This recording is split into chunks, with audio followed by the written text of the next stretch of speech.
Welcome to Everything Hurts. My name is Dan Quintana from the University of Oslo, and I'm here with James Heathers from Cypher Skin. James, you're in a different venue today when you as different posture. Good posture. It's lying. I'm going to sound a little bit strangled because lying down on the bed is the only place in the whole house that doesn't either have yard noise or construction noise.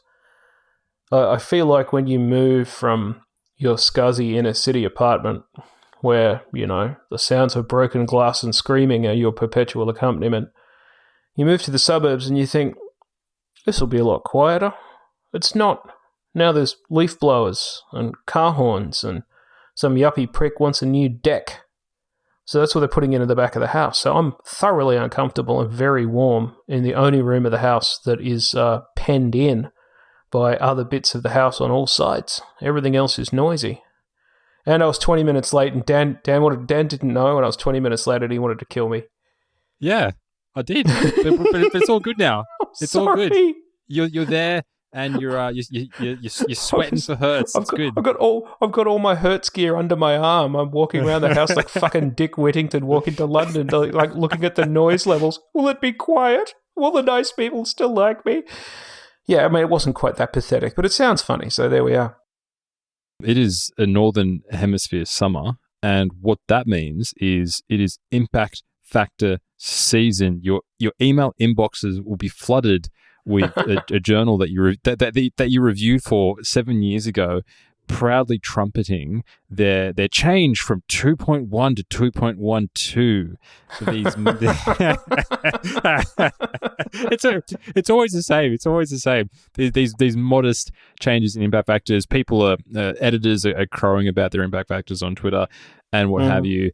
And look, one thing that I've always thought is quite interesting is why can't we calculate impact factors on the fly? We know how these things are calculated, yet there's no way of actually figuring out what a journal's given impact factor is or what it's going to be, because we know that impact factors take at least 2 years to be generated. And I didn't know why, and I only found out today why that is the case, and that is because of this thing of journal impact factor negotiations. James Heathers, tell us about this.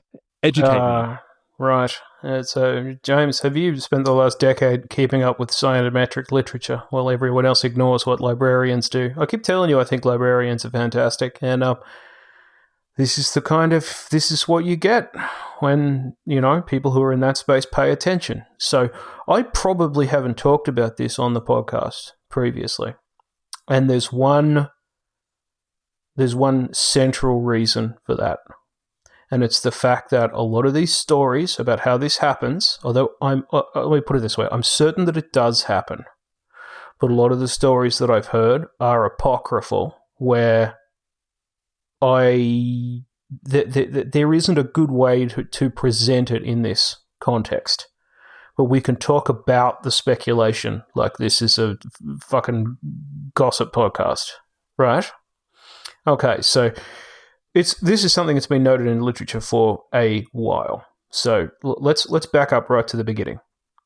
The impact factor for 2020 is all the citations of all the shit from 2018 and 2019 cited in the year 2020. Now, by that I mean it's all the citations of every item within a specific academic journal, divided by the number of research objects within those citations. Now, the phrase research objects here is very important, and I'll tell you why. Not everything in a journal is a research object. So, regular empirical articles are. Review articles are, in all of their many forms and glories.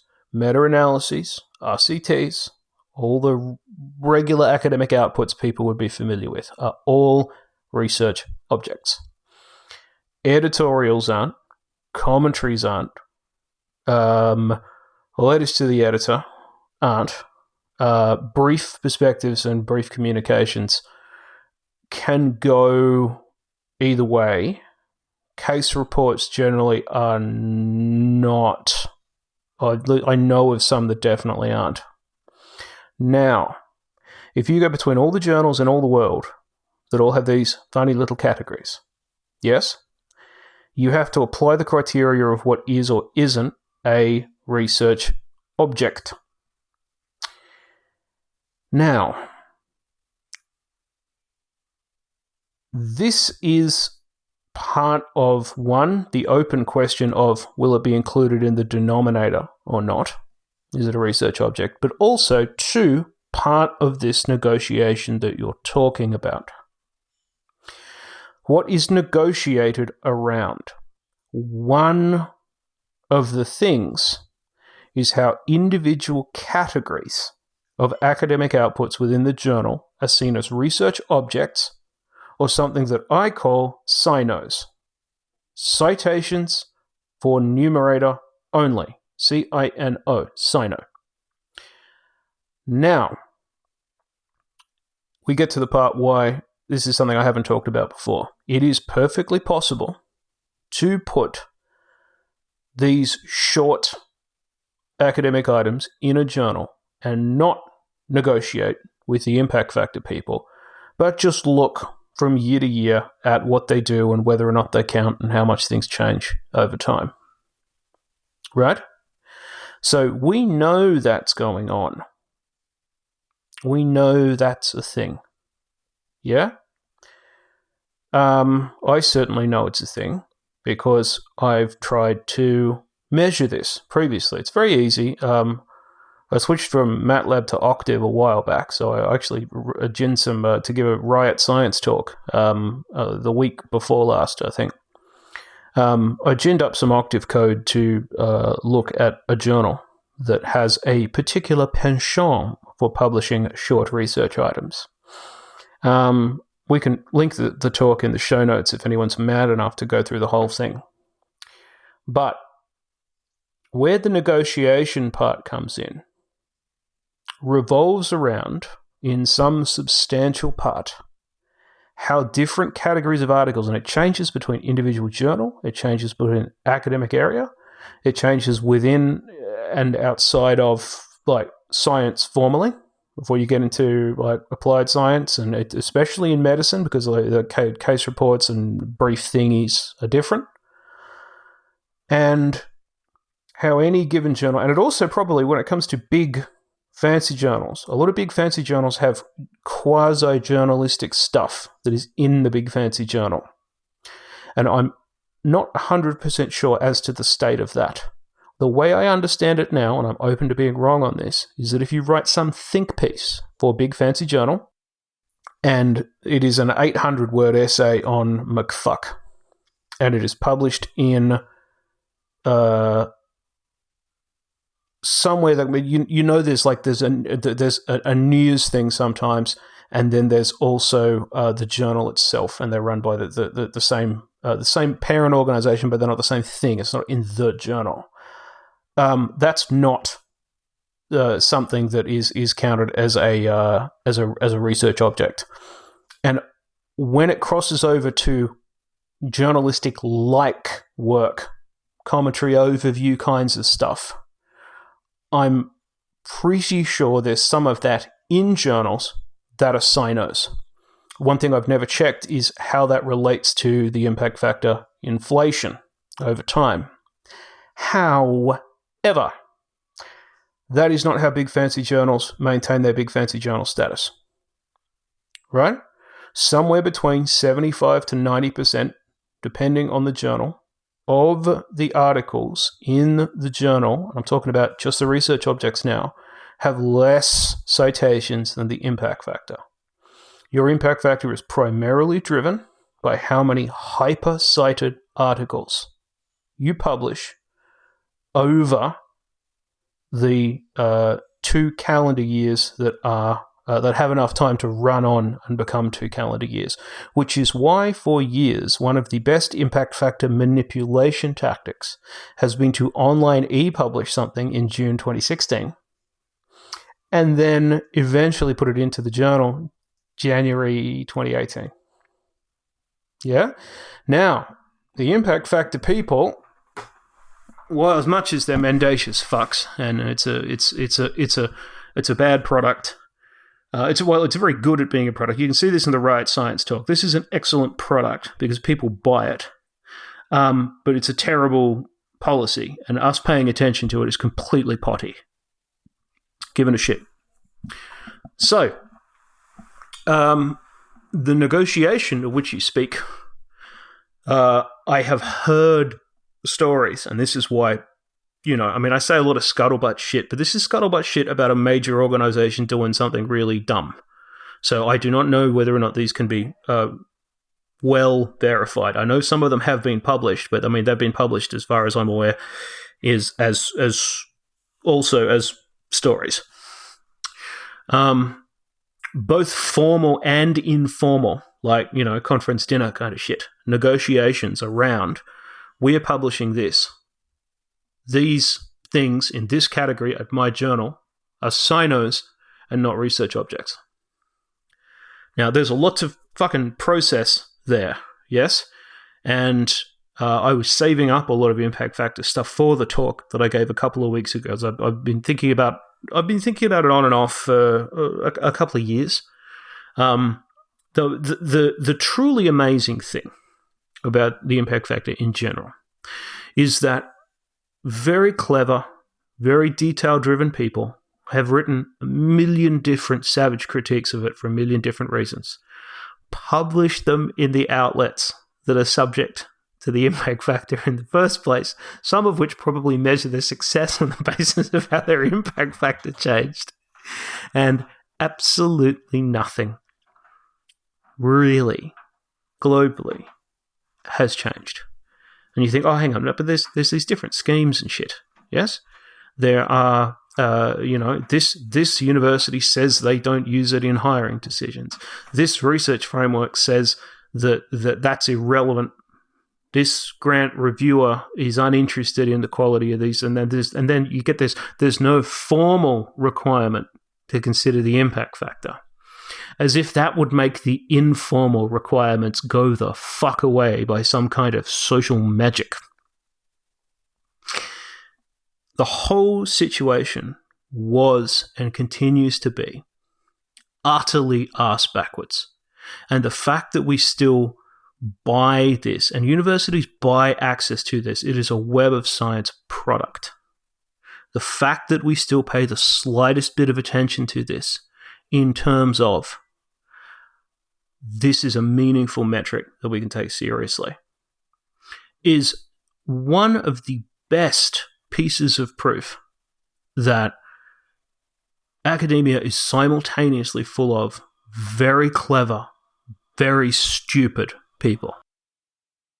Okay, look, we all know this is a problem. I think there's not that many people that you... No, Dan, we all don't, mate. We know this is a problem on our podcast. All our little friends and wizards in the fucking open science reform Malone know that it's a problem. And frankly, the vast majority of them have not read the last 30 years of scientometric literature on this. It's not interesting to people. It strikes them as some kind of academic accounting-related subject. And people just nope the fuck out of it. There's a lot of details, and it also feels like a really hopeless thing to look in on. Everyone else is taking this seriously. I think it's bullshit. I am pushing water uphill with a fork here. I do not want to be involved. So they nope out of it, right? But there is a whole fucking world of people who are thoroughly unaware that there is the slightest problem with it. Which is, as you say, absolutely, it is difficult to comprehend how you could be this oblivious. But that's my emotions talking, because everyone fucking is. What it comes down to is it's too convenient. It offloads people's time in that they, instead of actually going, is this a good journal, or is this a journal that I should be submitting to, or when reviewing papers, I was shocked I was a co-author on a paper earlier this year, and we got the reviews back. It was rejected. Some of the comments were okay, but one of the comments was you cited a method that I was unfamiliar with. I looked at the method and looked at the paper and realized that the method was in a journal with an impact factor lower than 1, and I was completely shocked. Well, yes, because methodological journals that publish the kind of abstruse kind of methodological bullshit that you'd be interested in are well known for their wide acceptance and general interest. I mean, it's amazing people are still reading the Times when the journal of fucking subclavian meta-analytic horse fuckery is available, Daniel. Of course it has a fucking low impact so rather than factor. actually It's fucking judging the methods paper, journal. this reviewer wrote, title of journal impact factor, and so it was below 1, and basically made the decision that this was poor quality. So the fact that it exists means that people aren't going to bother, or people don't even want to consider that there is an alternative. People don't want to consider that judging the quality of a journal is actually a bit complicated. There's a fucking million different eigenvalues and fucking median citation indexes and immediacy index and fucking there must have been a dozen things proposed. Yeah, there must have been a dozen fucking things proposed for that. But I mean, it comes down to a couple of things. The way that you run a successful journal is to publish as few research objects as possible and to have them get the most citations possible. Now, them having the most citations possible is congruent with, is it interesting to everyone? All right? But the denominator, that's where the fuckery arrives. Yeah? If you have an annual review journal, now review journals are, I think the majority of them are done in good faith. Things need to be reviewed. And when you are committing to writing a review paper for a review journal, it's not some fucking shit you knock together because finally there was 4 studies on it, so there's going to be a 5th because I get to review the existing 4. Fuck you and your ability to just bilge out more language into the global consciousness. Shut the fuck up for once, you boring bastards. Annual reviews are not really like that. It's more like 150 references, the state of play as we understand it, and you are under pressure in an environment where all the other papers are also reviews to write one that stands up to that particular kind of context. So review journals, I don't really have a problem with. Also, there's only so many things that you can review, so I feel like there's a real deflation rather than an artificial deflation on something like that. What you want is to have... you want to take the fanciest new shit that other people are going to do. You want the maximum amount of shots needed to produce an appreciable portion of super-cited papers. That's what you want. And that is something that is why fancy journals are the way they are. Because that's evolved over time, and then as the system has evolved to fit the impact factor, not the other way around. So, again, I'm referring to this other fucking talk that no one's seen. But this is, in another industry, this is similar to, without being exactly the same as what's called regulatory capture, which is where regulators end up working for the companies that they regulate.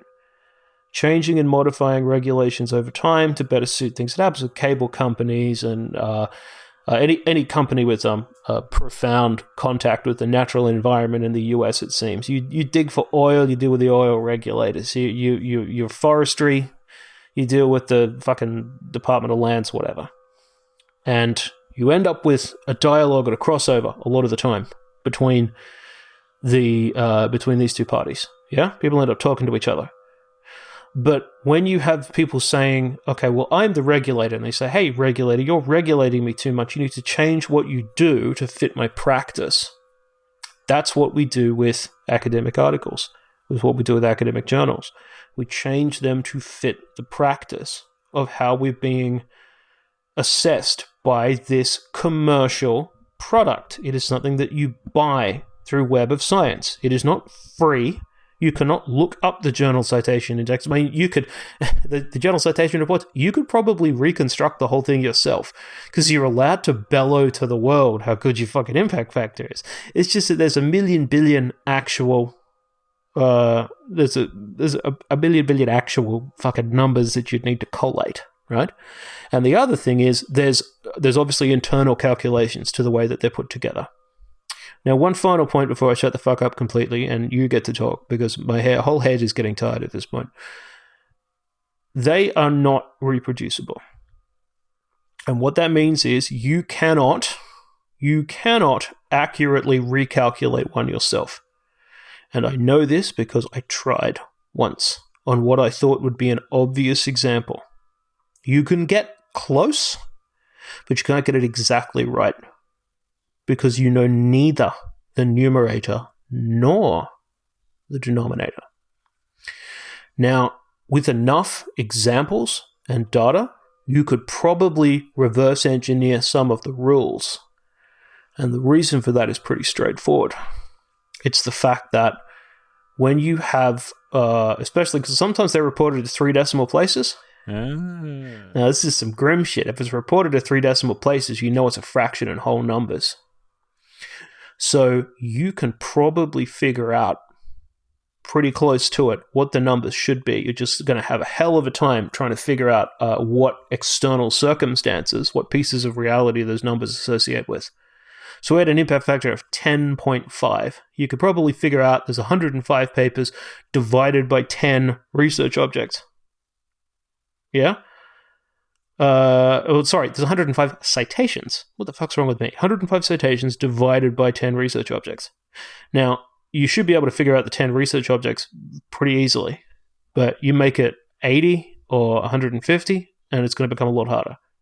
And the 105 citations, frankly, that's really fucking difficult because you are not sure what will be the Web of Science something entries. And I tried this with Google Scholar and guessing, and then I tried it the more formal way.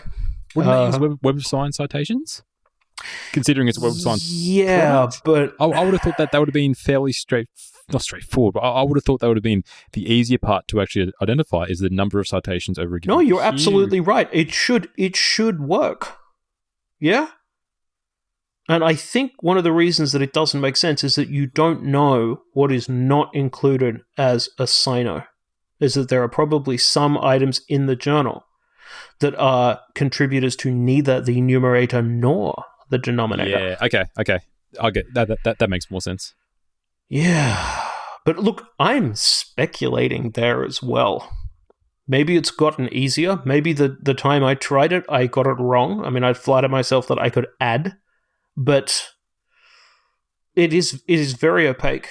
And the other thing is, of course, if they tell you exactly how they do it, people are just going to use that information to fucking put their big regulatory capture hat on even lower. So it's down around their fucking chin. Transparency. I think there has only been one case of a journal that has been very transparent about the negotiations. And look, I mean, there's no point re-litigating our hate for the impact factor. But considering that it's sort of part of the research experience, if it's going to be around, I much prefer that this negotiation is actually transparent. Like this one journal has done, so you can actually figure out what they're doing and how these things are calculated. I think it's actually a good thing that these letters to the editor and these opinion pieces are not counted, because if they were counted, then overnight you would actually see journals not doing these things. And I think they form a really important part of many journals. No. This is we're not sure. Some of them almost certainly are. Some letters that are responses to important things have dozens or even hundreds of citations. Now, you wouldn't say that's not an academic object, right? It's almost certainly not a research object, but it is almost it's probably some of those at the very least are certainly sinos.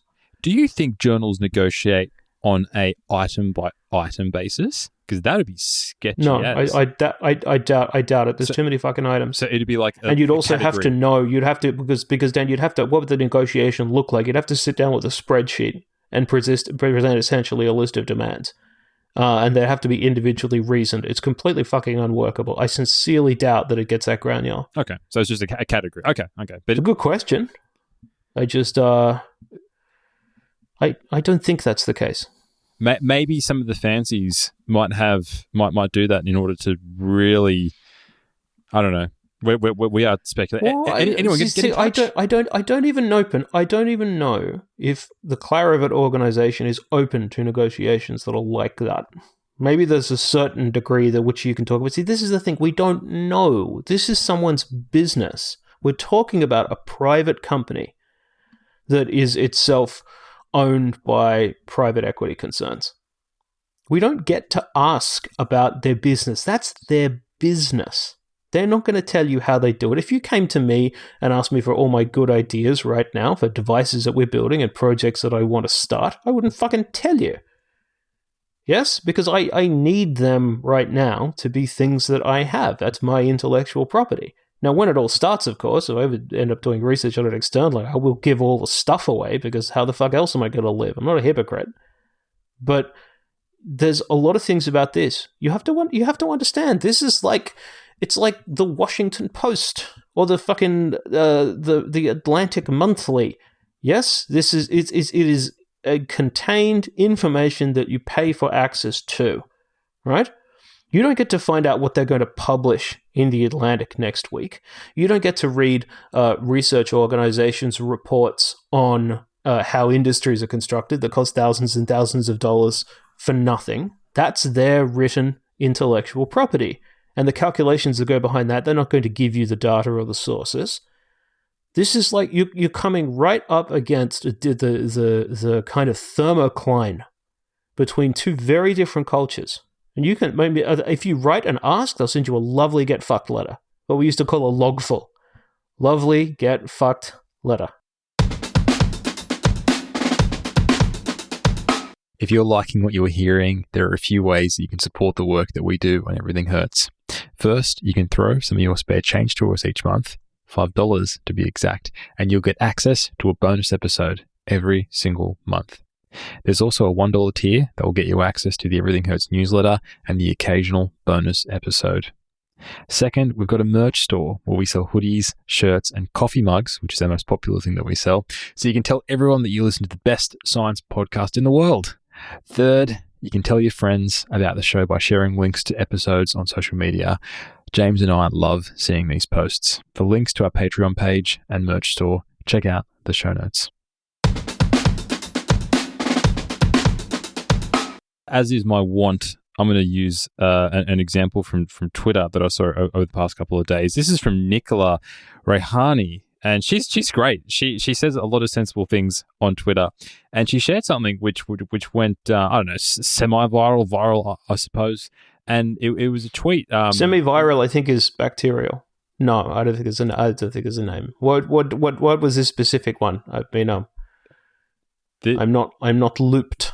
Well, this one, me. You may have seen, and it's not the first time this sort of thing has been raised, but she was explaining that one of her recent papers was rejected after review, and shared an excerpt from the editor, who said both reviewers as well as myself felt the main weakness of the manuscript is the fact that it mostly reports negative results. Oh, I did see this. Yes, I did see this. I'm sorry. My apologies to Nicola Rehani. Great fucking name. Everyone has more interesting names than us. Yes, sorry. I saw this completely out of context because someone stuck it up my nose for no particular good reason. Yes, I did see this, Daniel. Sorry, please continue. So we're not going to talk about null results. That's a whole different thing, and we've spoken about that before. But of course, when these things come up, when journals have done sketchy things like this, quite often a lot of people are like, that's bullshit, and someone will invariably pop up and go, name and shame, name the journal, shame the journal. And I can understand, some people do, but I can understand why some people may not want to. Perhaps, I think in this case, the first author was a PhD student. Or you have to consider other co-authors. Anyway, there's a whole bunch of reasons why you necessarily wouldn't want to publicly name the editor going, this is what happened. And that's fine. I think that's a little bit more our space than other people's. Yeah. So it's rare, but it happens, and if you don't want to do it, that's fine. Okay. But in this space, and I was thinking about this, and I think this is quite a big problem, because one thing that is a big benefit with being highly connected, whether you're in a fancy lab or you have a big network, is you can ask around when it comes to submitting journals to journals. You have a paper, you can speak to your colleagues, you can speak to your pals and go, hey, I've written this thing, I'm thinking of submitting here, what do you think? And if you have a big network, they can go, oh, I tried submitting a null result there and I got a really bad review, don't do it. Or it could be, I've published heaps of null results there. Or they can talk about they can talk about the experiences. I had great reviews. I had bad reviews, whatever. But that sort of thing isn't open to everyone because everyone doesn't have that connection. So in that place, there is a fantastic website which I've seen before, but this came to my attention again as on the back of this. This tweet is at journalreviewer.org, which is, and I'll mention how they describe themselves verbatim, the independent site that aggregates information users provide about their experience with academic journals review processes so that others can be as informed as possible as they consider journal submissions. And I love it. This is exactly the same thing as reviewing a restaurant or reviewing a hotel. And if you don't have these connections, this is great because you can get this sort of information. So one, I'll let you share your thoughts soon, James. Well, one thing, I think at the moment they've got about 851 journals in their database. And look, there's thousands and thousands of journals out there. And having a look through, these are sort of like social science, psychology-ish kind of base sort of stuff, but there is a good mix of stuff. And what's really interesting, if you look at a typical journal, so I had to flick through to see journals that I'll recognize. One, cognition and emotion. What's really nice is, as well as telling you the turnaround rate, which a lot of journals will actually publicly share, they also tell you the mean and standard deviation of the review length. Now, this is really cool. We've all had this experience of getting back reviews that are super, super short. But imagine if this thing was big and everyone was submitting stuff and sharing information, and you could see, okay, there's been 100 people who have shared their review experience, and of those 100 people, the average review length was 300 words, 1,000 words. That's great. And they also have measures of review quality, bit more subjective, whether you would submit there again, and journal recommendations, and you can share stuff. So an anonymous comment for this particular journal, Cognition and Emotion, was, we were rejected, but I thought the reviews were extremely helpful and fair and clearly gave understandable arguments for the decision. Yes, I would submit there. That is such a better ad than you could possibly give in any other way when it comes to submitting to a journal. The fact that someone who got rejected said, hey, this is actually a good experience, and I would submit there again based on my review experience. This is super, super cool, and it's a sort of thing which I wish would have a larger critical mass, because of course this becomes more useful the more people that use it. And you don't necessarily have to add in a comment, but you could literally add in your rating or your average word count. So this essentially solves... presumably, Daniel, to make these scores, you just send in the reviews themselves. So you don't count them yourself, do you? I am not sure. I have to... Because you could fucking lie. I think it'd be easier to just forward the reviews, wouldn't it? No, so yeah, it is essentially similar to Publons in that you actually paste your review in, and then it'll calculate your word count. Okay. Publons does that as a feature, the review length. Okay. It's collected from a very small subset, though, because people are largely doing it to make themselves look good. Now, as might be expected, like opening this up and giving the information to people is, as might be expected, something that I support. Here's where I get concerned about the viability of the idea. In general, the internal fear that an embarrassing number of people in academia experience about their position and their strategic advantage, and their self-flattery of how busy they are. In general, those are things that people work very hard to maintain. They literally work on maintaining their fucked up emotions. Now, when you send this information to this journal, you are creating a resource for other people. It is a pro-social act. And it's not congruent with the motivations of scared, selfish people. So what it comes down to is, are there enough people who are interested in the understanding of these publication outlets being in the academic commons to make it sustainable? Now, if it was a business, I'd be concerned. But it's not a business. It's a site run by Malta and Jimmy, who are two lads. Both of whom I've talked to at different points over the years. They're both very nice. The nice part is, if you're going to run this as a .org and just leave it there, you can slowly accrue reviews over time at whatever the fuck speed you like. There's no pressure. So there will be some Yelp effects, of course. Now, if someone sent me a bad review, if I got a 120-word review telling me to go fuck myself and it was intemperate and unpleasant and it took 200 days to come back, I would light those motherfuckers up. Yeah? Or if someone, there's stringent but very high-quality reviews, and then eventually they end up accepting my lovely work and they really help me out with it, and they do all my typesetting and fucking, buy me a bunch of flowers and rub my balls, etc., right? I would probably also be more motivated to describe that particular experience. The reason that a lot of people leave a lot of reviews in a lot of places is because they get into the accrual of themselves as a reviewing person.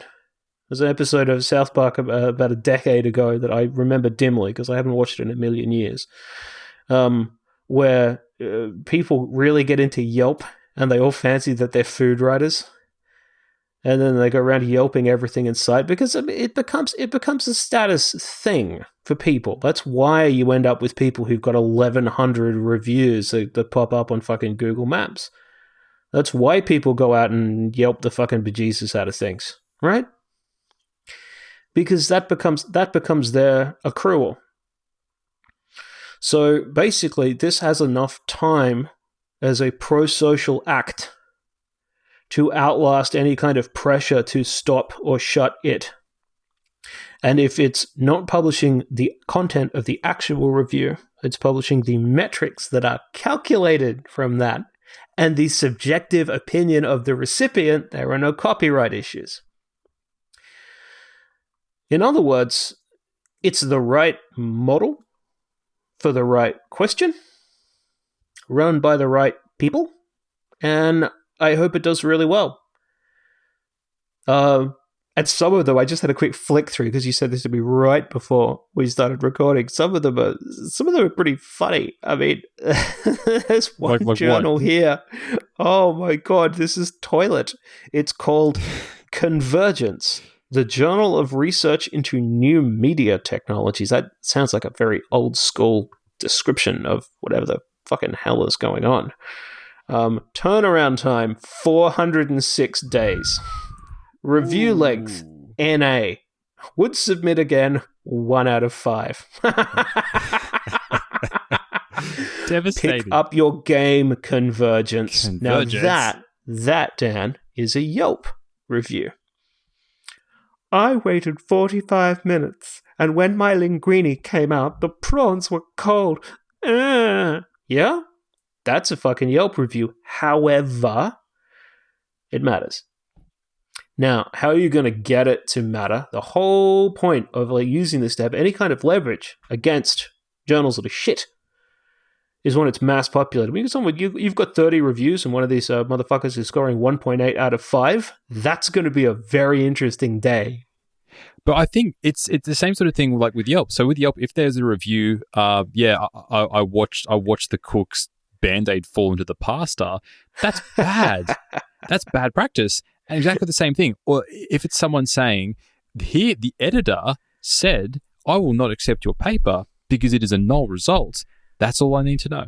If it's... Yes, that is all you need to know, but now we're talking about something else. Now we're talking about people actually writing out the correspondence that they got, which makes them identifiable. And remember the head above the parapet principle. Yes, they could, but they could say anonymously in the comments that. Yes, they could, but people still feel exposed by that. Huh? Okay, yeah, okay. I'll pay that. Less exposed, obviously, and I do take your point, but there's still a degree to which, if they didn't like me, they could fine me. Although maybe, I mean, this is the dice part. Maybe the editor's a real fucker and goes around saying that every couple of days there's just no chance whatsoever that they're going to remember you because they're out there being difficult to everyone. Yeah, look, like the 10th person done it to this month. Yes. Another negative result. Why do these failed scientists keep sending me this shit? Get out of my journal, you filthy communist. Most journals do mention their turnaround times, which is good, and we have to take that's reasonably common. Yeah, we have to take their word for that.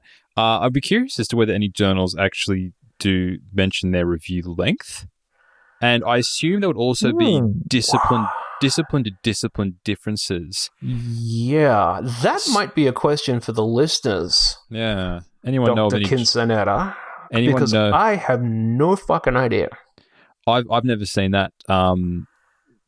That sort of mention of review length. Everyone trumpets, we have high quality reviews. Oh yes, it's the fucking Lake Wobegon effect all over. No one ever says we have aggressively mediocre reviews. They're quite average. No. Everything's high quality all the time. Everything's genuinely amazing, and no one ever makes mistakes. They're never working towards getting something to be better. They're never learning on the job. There's no place for humility in marketing. That's branding. That's where you sell your false humility. There's no place for it in marketing. Although it's a pretty good indicator of quality, though, I wouldn't necessarily think that a longer review is necessarily better. I've had some short reviews which have actually been quite helpful. They were to the point. They mentioned things that were wrong with the paper, and I've also had some longer reviews, which is just a whole bunch of rambling and asking me to cite their papers. But it is generally, I think, a pretty good indicator of quality and the time spent on the actual review. Quick side note: do you when you review papers do the old summary of the paper at the beginning of your review? I know some people do this and some people don't. Is this something that you do? It's something that I have done, but I don't see the point in summarizing the entirety of something that a person wrote and then sending it back to them. It's kind of a courtesy, though. Like, I like... Maybe it's a courtesy if they're writing so many fucking papers they can't remember the content of their own work, Daniel. No, it's a courtesy. No, I'll tell you. Look, I will... I think my median review, and I haven't done one for a while for obvious reasons. One is where I keep demanding fucking money for it. But the other reason is, obviously, I'm probably off some of the lists because I used to go to my old work emails, which I kept until recently, and then the last one was obviously, you don't go to the place anymore, they don't have the email. But I shut the others down too. I still had an old university one from a while back, and I finally just bitten it. A UCIT one? Yeah. You still maintain that? I had a persistent one for some reason, and the email's still out there. I just turned the forward off because I wasn't going to answer it anyway. Oh man. So. What I would do is spend a couple of sentences on that, and then move from that to concepts. What is it trying to prove? What do I think are the most important elements within it? Rather than try to summarize the paper itself, but interpret that in a way where it would recast how I'm thinking about it, so the authors know where I'm coming from. it feels like a very simple and straightforward thing to do, and where you've got a perspective on it. Like, how would I describe it here, for instance, if I wasn't being such a potty-mouthed brute? How would I describe it conversationally, but sophisticated conversation? What did I say? Sophisted conversation? That seems unsanitary. Why are you asking about that? No, are you worried about the word count getting inflated? Yeah, no. I see some people do this by default, and it's a common practice. And I think we take it for granted because we've written tons of reviews, and quite often PhD students, when they're starting to write reviews, just don't know how to do them. And I think one way to actually... He's just like hoovering in with dot points about all the stuff you hate. Well, that's one way to do it. I mean, of course, one way to teach is to... I've got a couple of PhD students, and when they're going to start to review, I like the idea of these co-reviews where you are the peer reviewer, but then you also have that, and they can be named as a co-reviewer, which is... So instead of doing unpaid review, you're now doing unpaid training. Yeah, that's one way of putting it. Well, that's my way of putting it. I don't require you to adopt my moral position, Daniel, but I do need you to recognize that that maintains the same persistent insanity that it always has, and that you've just figured out a new way to work for nothing. No, it's $4.50, mate. I'll give him a $50 split. I'm an entrepreneur. I'll cut you into my hypothetical. I cut you in. $4.50. You didn't let me finish, mate. Oh dear God! $4.50. Daniel, I apologize for offending your deep-seated sense of mercantilism. Yeah. Oh man.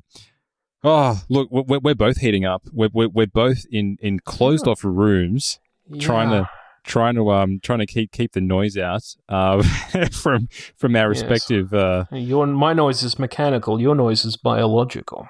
Yeah. There's I'm in a few families running around here, but I think please, if anyone has any extra insights, both into the impact factor shenanigans for how this is actually calculated, but also for people that have come across journals that have been much more transparent than usual about the review processes, get in touch either via our website where there's a contact button, but you can also send in audio questions. We still have a deal. The best audio question that we play and respond to per month will get a Hertz mug.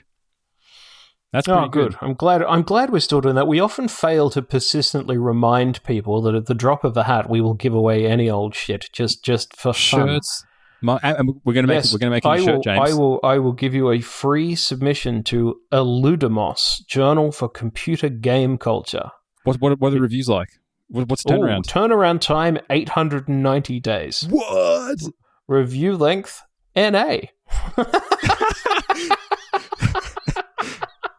800 days. What is this? Oh my God. No review for an article uploaded in March 2011 and no reply to several emails. Seems to be dead. Far out. Gee. Oh, wow. Avoid. Now, if you spent half your day formatting something to go to Eludamos, and that was the eventual response that you got, and you were trying to put that in your fucking tenure packets or something like that, good Lord, would you want to have words with that person? Unpleasant words. You'd be in your second industry job by then. Second industry job? Jesus Christ! You could invent software that would download itself into the editor's wetware and fucking program it to kill them every time it took them to. Oh, yeah, there's your entrance to computer game culture. I've invented a digital to biological virus, and I'm going to use it to infect you. By the time they read your paper, they'd already be a puddle of brown goo. Preprint your papers, people. On that, I think that goes without saying. At this point, preprint your fucking papers. Preprint your papers for your own, if anything, not just for the good of the scientific commons, but for your own sanity. So you can celebrate your own sense of achievement of having finished the thing. Not other people's opinion of you or their assessment, but the fact that you did it and you're happy enough and it is morally appropriate and responsible for other people to see what you did. Because if it's the right shit, people like us will always read them. And every time I see your name on a preprint, I will think, person is going in the big abstract file in my head of someone who stands behind what they say and mean.